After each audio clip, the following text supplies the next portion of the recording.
या आमच्या काकू आहेत आणि ह्या मस्तपैकी भाकरी करतात आणि ह्यांचा योगदान दरवर्षी गुरुपौर्णिमेच्या वेळेस भाकऱ्यांसाठी असतो. महाराजांना त्यांच्या हातची भाकरी नक्कीच आवडते आणि छान भाकरी करतात. प्रत्येक जण आपलं आपलं योगदान देतं, तर ह्या काकूंचं योगदान भाकरीसाठी नक्की असतं. इकडे भाकरी होत आहेत है ना, ज्वारीच्या भाकरी होत आहेत मस्तपैकी.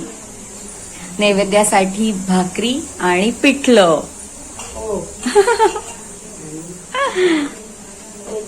हो, आज मस्तपैकी गुरुपौर्णिमेनिमित्त इकडे पत्की काकू मस्तपैकी भाकरी करत आहेत. एकदम पट्टापट हात चालतोय आणि यांचं पण दरवर्षी योगदान असतं भाकरी करण्यासाठी आणि ते एकदम आनंदाने करत असतात. खळदकर काकू आणि पत्की काकूंचा एकदम चेहऱ्यावरती आनंद असतो तो भाकरी करतानाचा मस्तपैकी. आता आई इकडे शेकायला उभी आहे. असं प्रत्येक जण थोडं थोडं थोडं आपलं आपलं योगदान देत आहे.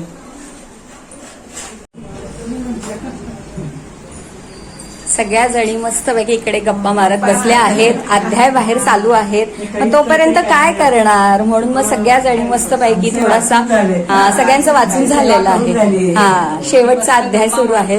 बरोबर बरोबर. हो बरोबर, सगळे विषय मांडलेले आहेत. हो बरोबर बरोबर. अशी चर्चा अशी असं व्यासपीठ मिळत नाहीये ना. एरवी तर तुम्ही कार्यक्रम